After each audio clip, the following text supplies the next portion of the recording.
want to welcome you to the Ask Jeff YouTube channel. Here's today's question.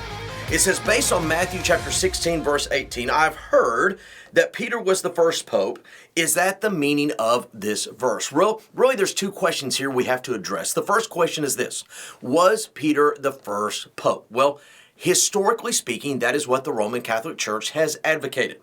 However, if you begin to dig down, drill down, and really look at the research, what we know as papal succession did not really begin until what we know as the end of the 4th or the early 5th century. And so one of the things that took place is they actually, for lack of better terms, they reverse engineered history and went back and placed the names of what we know as individuals as papal successions prior to that event in the late 4th, early 5th century. Now, what we know as the Apostle Peter is who they attribute the first papalship to.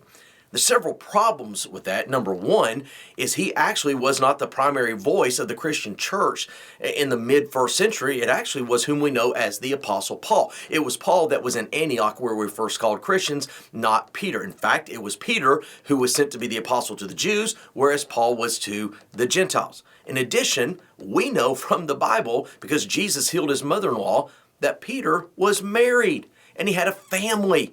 And that is one of those clear-cut issues when it comes to a, quote, papal figure. So even though it is tradition that is often supposedly claimed by history, whom we know as Peter never claimed to be, was never recognized as, nor was what we know as the first pope. The issue is Matthew chapter 16, verse 18, where Jesus Christ says that he would give him the keys of the kingdom. That's that real issue that is there. Now, here's where we have to kind of get in the weeds for just a moment. What is the kingdom that he was talking about? In the book of Matthew particularly, it talks about the kingdom of heaven.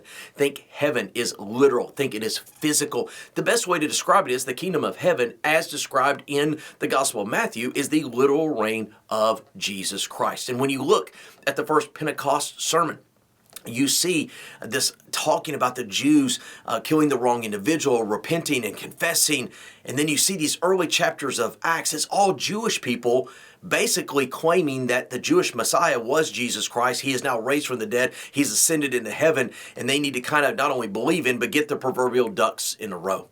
We really don't see a change until what we know is the end of the book of Acts chapter 7. Where Stephen is martyred, his clothes are laid at the Apostle Paul's feet, he is gloriously converted, and by the time you get to Acts chapter 9 and 10, the Jewish people as a whole are basically the least receptive to the gospel. Why is that important? Because Jesus wasn't talking about the kingdom of the gospel, the body of Christ. He was talking about the reign of Christ on earth. Remember what Jesus said in Matthew 17? He said, if you believe on me, then John the Baptist is Elijah. They denied him at his death. They denied him at his resurrection. And so the keys of the kingdom wasn't just about Peter. It was about everybody and that rejection that took place. Great question. If you have one, send it to AskJeff.net. Maybe your question will be tomorrow's. Thanks for being a part of today's daily question. Now, we answer a question each and every day. Please feel free to submit a new question at AskJeff.net. We may not have gotten to yours today, but we eventually will continue to be a part of this. Subscribe so you don't miss out on a question every day.